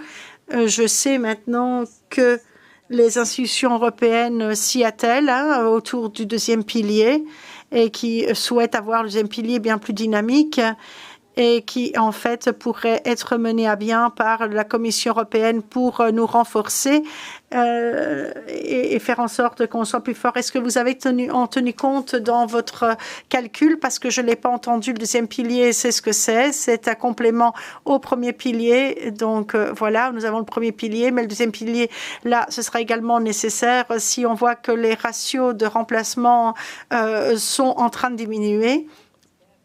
Mais là, ça pourrait également apporter en plus, ou est-ce que ce n'est pas pris en compte dans le calcul? C'est purement théorique ce que je pose. Oui, effectivement. Là, effectivement, je n'en ai pas tenu compte. C'est ce que j'ai dit, la méthodologie autour des dépenses des impôts est vraiment très complexe parce qu'il y a pas mal d'effets qui doivent être repris, qui peuvent être repris. Et nous constatons en fait que l'on peut pas non plus prendre avec nous donc les effets. Donc j'ai une approche plus statique et donc c'est pour cela en fait que je suis coincée avec le calcul avec différents effets. Comment est-ce que l'on pourrait calculer maintenant la manière dont j'ai fait? Il y a quand même une imposition importante sur les produits de la potion complémentaire. Si maintenant ça change, alors on peut s'imaginer que plusieurs personnes vont aller chercher d'autres alternatives pour optimaliser leur argent et d'aller investir dans d'autres produits financiers. Ça ne figure pas dans mon calcul. Et donc là, ce sont certainement des lacunes dans le calcul. Et le deuxième point... Et là, je vois certainement donc le potentiel dans le deuxième pilier. Je n'ai pas vraiment bien compris quelle était la question. Je ne suis pas contre le deuxième pilier, absolument pas. Je veux tout simplement ici, sur base de nos calculs, et certainement par rapport au manquement, ou tout comme Pierre l'a dit également par le passé, que ça démontre que c'est vraiment très important d'aller regarder ou de se rendre compte que la manière dont le deuxième pilier est organisé, que là également, cela se fasse via les différents avantages parafiscaux, que cela demande plus d'investissement, d'efforts des autorités, et que si on va aller vers un subside supplémentaire, ça doit être également un thème qui fasse partie du débat. Et donc, je pense que le deuxième pilier, en tout cas, est hors du giron, mais il y a beaucoup plus de possibilités pour faire en sorte que le deuxième pilier puisse être réparti de manière équitable et qu'il puisse ainsi compenser les dépenses en partie. Mais je suis tout à fait d'accord avec ce que vous dites. La manière dont c'est fait maintenant, là, effectivement, il faut que ce soit lié avec des aspects positifs, mais malheureusement, j'en ai pas pris compte dans mon calcul.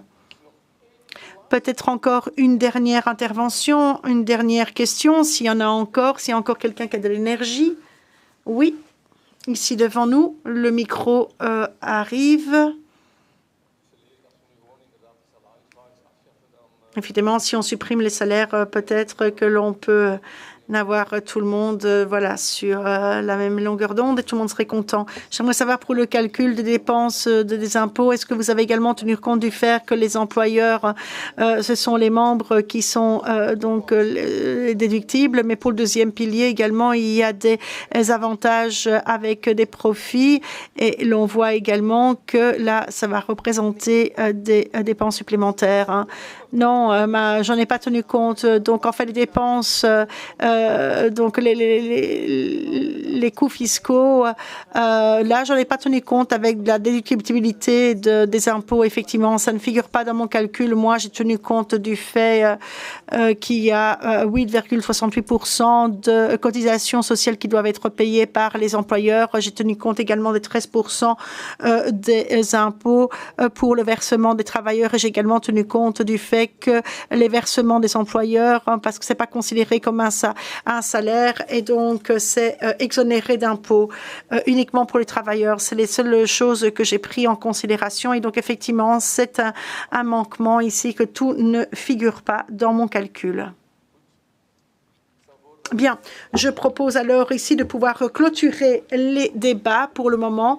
Ce n'est pas, bien évidemment, un débat qui est terminé. Avant que je laisse la parole à Steven Janssen, j'aimerais également faire une communication de service. Si ce soir vous êtes dans votre lit et vous vous dites « Ah, mais j'aimerais encore revoir certains chiffres que j'ai vu passer ou j'ai envie quand même de voir les présentations dans les détails », alors j'ai des très bonnes nouvelles pour vous parce que les présentations sont maintenant déjà disponibles en ligne. Vous pouvez aller les consulter dans les détails et par ailleurs, la semaine prochaine également, nous aurons également les vidéos en ligne de tous les différents intervenants.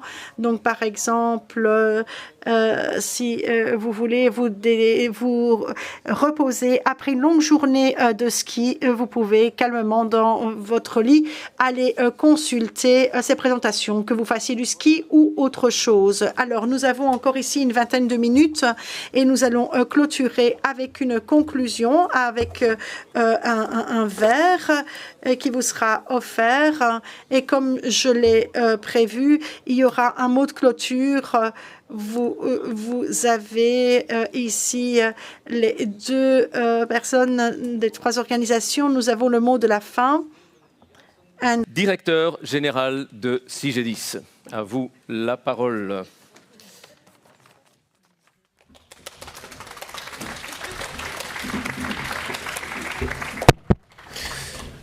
Wow, dat beweegt hier. Voor jullie viel dat zo misschien niet op, maar ik zat voor. Moi, j'étais dans la salle et je pouvais entendre dans les salles pour quel parti politique vous votez. Donc, je pouvais bien savoir où les syndicats se trouvaient aussi, mais bon.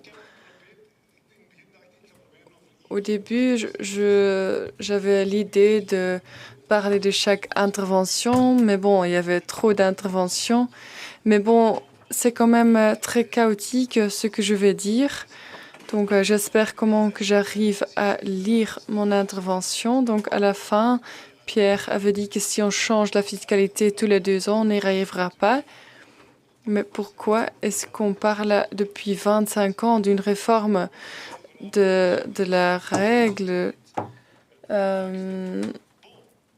du deuxième pilier? Je crois que maintenant, ça n'avance pas aussi rapidement que ça.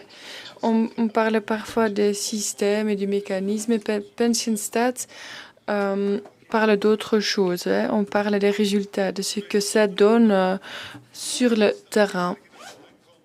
Et nous pensons que l'evidence-based policy est très importante parce que dans la pratique, cette politique n'est pas très importante et parfois les chiffres bloquent un peu la politique, mais nous croyons quand même dans les résultats et nous investissons par exemple dans des journées d'études comme aujourd'hui et des plateformes en ligne.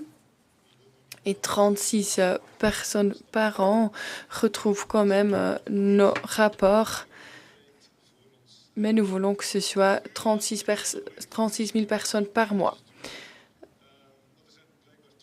Mon discours prendra un peu de temps, mais apparemment, il y a quand même 2 toilettes prévues, donc il faut encore attendre un peu. Donc, on parle à chaque fois du résumé du passé via un montant. C'est ce qu'on fait chez Pensionstat. Et la politique de pension est un peu bizarre parce que il faut essayer de changer le comportement du passé en changeant la valeur du passé. Parce que la pension est une sorte de valorisation de ce qu'on a fait dans le passé. Donc, c'est une discussion très morale. Parce qu'on va montrer quelle est notre opinion. T'étais bête, t'aurais pas dû faire cela. Et toi, tu seras récompensé. C'est la politique des pensions. Les chiffres montrent peut-être autre chose, mais en soi, c'est un débat moral. Et moi, je crois que c'est un peu bizarre qu'on pense qu'on peut changer notre comportement via la politique des pensions. On a déjà entendu à plusieurs reprises aujourd'hui ce qu'on fait aujourd'hui, ce qu'on fera demain, ce qu'on a fait la semaine passée n'est pas en fonction des paramètres des pensions. Ici, vous y pensez peut-être, mais je crois que la plupart des personnes ne le font pas. Je crois que beaucoup d'autres facteurs entrent en compte. Et c'est quand même très bizarre que la politique des pensions tient compte de tout sauf cela. Mais bon, Pensionstat existe depuis 5 ans. Et on commence à reconnaître certaines tendances. Et on a commencé avec une capture d'écran de l'état des lieux. Et à chaque fois, on ajoute les nouveaux chiffres et on commence à voir quelques tendances. Et ce qui est important, c'est les choses qu'on ne voit pas. Pourquoi est-ce qu'on ne les voit pas? Quelles sont les explications? Et on s'en charge maintenant petit à petit. Et combien de choses sont impactées par la politique? Combien de changements n'ont rien à voir avec la politique, mais avec d'autres choses, la famille, la santé, le bonheur, la guerre, la crise financière, l'intelligence artificielle, etc.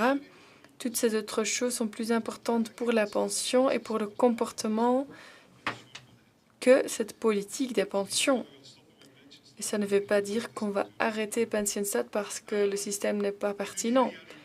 Mais la réalité, c'est que beaucoup de facteurs ont un impact sur les choix qu'on fait tous les jours. Et la politique pense à chaque fois que c'est notre responsabilité individuelle, que tout est notre propre faute si les choses ne vont pas bien. Mais dans la pratique, c'est pas vrai. On veut être maître de notre propre sort, mais c'est quand même pas la vérité. Peu importe. Dans la pratique, si on arrive quand même à déterminer un peu dans quelle direction notre direction va, on a déjà de la chance. Donc, je crois qu'on perd un peu l'équilibre.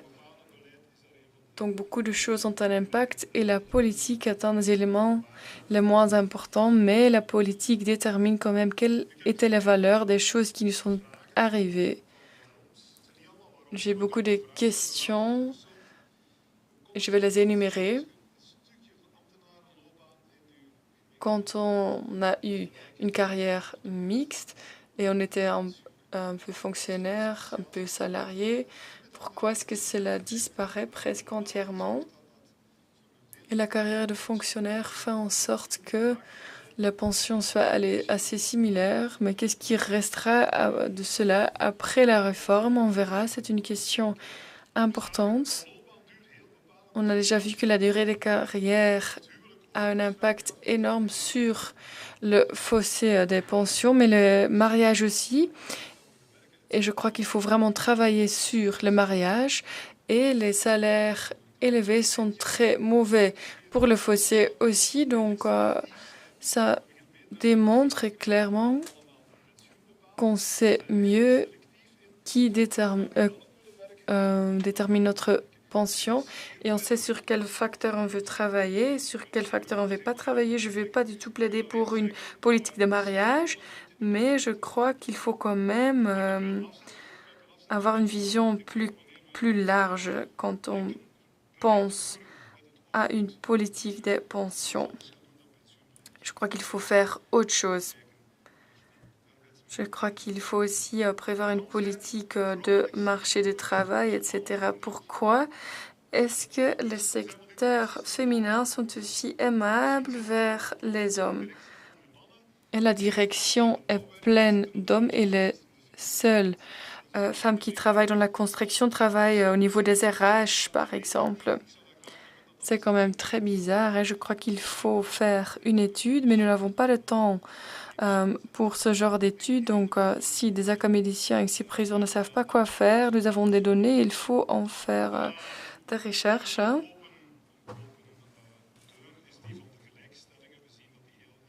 Et à propos des périodes assimilées et les croix dérivées, c'est des sujets très importants. Mais qu'est-ce qu'on va faire avec tout cela si on continue à faire diminuer ces deux éléments?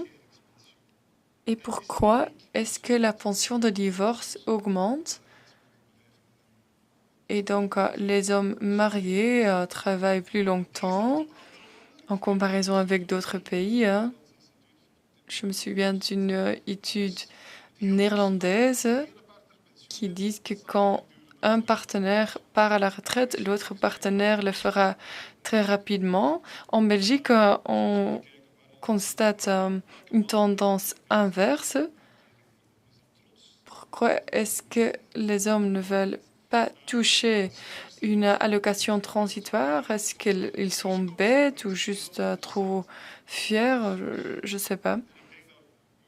On a aussi parlé des soins et je crois que le soin est très important. C'est parfois le fait de s'occuper des enfants et le premier enfant a un impact et ça va disparaître. C'est un problème du passé. Donc, je crois que cette période assimilée peuvent quand même diminuer progressivement. Mais ce n'est pas le cas. Les femmes s'occupent encore des enfants aujourd'hui. La fertilité est encore de 1,5. Donc, cette child penalty ne va pas encore disparaître. Mais ce qui compte, c'est que les soins disparaissent un peu au début, mais à la fin, les soins sont très présents aussi. Une politique de soins est très importante parce que quelqu'un va certainement soigner une certaine personne et c'est parfois les femmes qui le font. La politique des pensions est très morale, mais c'est aussi une politique indirecte du marché du travail. Donc, il nous faut une politique de travail plus efficace. Je crois que Jeroen l'a dit. Donc, il a parlé de l'espérance de vie des employés et des ouvriers et des emplois pénibles. Et ce gouvernement a quand même approuvé certaines mesures. Jeroen a mentionné plusieurs facteurs, le travail en équipe, le travail de nuit, etc. Et on essaye d'élargir cela, de le rendre plus possible. Et les chiffres montrent qu'il y aura des différences plus importantes de pension. Donc c'est une mauvaise politique du marché du travail et en soi c'est aussi une mauvaise politique des pensions.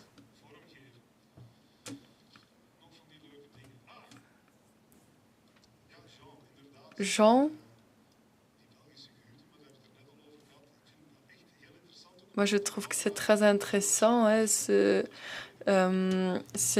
ces différences de mariage en Belgique, en comparaison avec les Pays-Bas, que les partenaires ne partent pas à la retraite quand l'autre le fait. Donc je crois qu'il y a quand même quelque chose qui se passe avec nos mariages belges. Mais votre avait aussi dit autre chose intéressante. Donc le comportement effectif de pension est quand même différent que prévu, hein, parce qu'on dit à chaque fois que ça dépend de l'âge et de la durée de carrière, mais les facteurs les plus importants, c'est les facteurs identitaires, la volonté, est-ce qu'il faut le faire, etc. Ces facteurs sont beaucoup plus importants, mais ces facteurs n'entrent pas en compte, donc c'est quand même très difficile, hein, parce que est-ce qu'on a encore envie de travailler? Est-ce qu'on y arrive encore? Est-ce qu'on aime encore notre travail? Mais c'est quand même les facteurs très importants aussi, hein, parce qu'on dit, OK, c'est la combinaison de l'âge et de la durée de carrière. Je crois que la politique des pensions manque vraiment une partie de la réalité.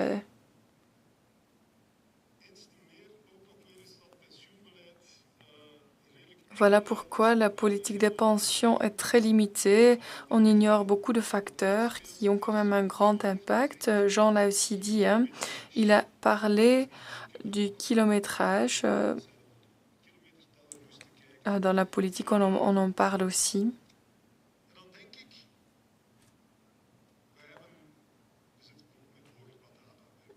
Et nous avons beaucoup de données, des données de pension, mais aussi des données de carrière. Pendant la pause midi, on a aussi examiné ces données. Et qu'est-ce qu'on a constaté? Plusieurs États régionaux ont quand même pris des mesures de pension, et avec la réforme de l'enseignement. Moi, je ne suis pas de scientifique, je suis un juriste, c'est une art, pas de science, je suis désolée, hein. Moi, je ne l'ai pas inventé. Jus ars est, c'est du latin. Mais bon, les artistes font parfois n'importe quoi, comme moi. Donc, qu'est-ce qu'on constate dans les données? Quand on fait une réforme au niveau de l'enseignement, ça a un impact sur le marché du travail et aussi sur les pensions. On s'est battu pour 2 années en plus à la fin de la carrière et on les a perdus au début de la carrière, hein, parce que l'enseignement s'est rendu plus flexible et à cause de cela, partout, les moyennes se sont augmentées. Donc, on n'a pas rendu la carrière plus longue. Hein. Donc, l'enseignement a aussi un impact énorme sur la politique des pensions. Donc, c'est un peu en lien avec ce que Jean a aussi dit tout à l'heure. Kevin a aussi dit une chose intéressante. Le gouvernement a ouvert un nouveau chantier qui restera ouvert pendant des années. Donc, on peut diminuer le premier pilier au niveau des fonctionnaires et ça sera compensé par le deuxième pilier. Mais donc, notre pays est très compliqué. Chaque gouvernement pense qu'il faut respecter son propre autonomie. Et si on ne fait pas attention, on aura beaucoup de solutions temporaires avec beaucoup de frais administratifs. Kevin a aussi fait une étude là-dessus, mais je crois qu'il va y consacrer une deuxième journée d'études. Avant, c'était un peu difficile, pas qu'avant même, mais le sujet. C'était pénible, donc cette étude de 3%, je commence à le croire. Hein. Peut-être que la fois suivante, il faut juste changer l'année et personne ne le verra. Les chiffres seront encore corrects et c'est quand même difficile, pénible, parce que ça veut dire qu'on n'a pas avancé à ce niveau-là. Je me rends de plus en plus sérieux. Hein. Les piliers vont se réaliser tout de suite. Et les gains dans le deuxième pilier sont incertains. Mais je lui remercie pour tout son courage. Donc, on va t'aider de sortir de cette salle. Il quelque part une petite boîte de vitamines. Sans doute, ça va suffire. Maar bon, ik heb dan langs de andere kant vastgesteld. Peu importe, j'ai aussi constaté que le pire problème ne se trouve pas dans la salle, mais le pire problème se trouvait à vos côtés. Joy était très courageuse aussi. Elle aura peut-être aussi des problèmes en quittant la salle. Donc, Joy, vous pouvez peut-être prendre une autre porte que Pierre. Mais je crois que, qu'en soit l'essence de vos discours était pareil, il faut investir davantage dans le deuxième pilier. On n'aime pas ce genre de discours parce qu'il faut faire des économies, etc. Mais Pierre dit qu'il faut quand même investir plus dans les pensions. On en parle aussi dans l'accord du gouvernement. C'est vrai qu'il faut investir davantage dans le deuxième pilier, mais Joy l'a déjà dit, l'argent qu'on a déjà investi dans ce deuxième pilier a peut-être été investi de manière peu efficace. Peut-être que d'une certaine manière, on peut quand même rectifier ces choses et améliorer ce deuxième pilier. Du coup, je crois que vous avez raison tous les deux. Moi, je veux quand même quitter la salle sain et sauf. Voilà pourquoi je le dis de cette manière.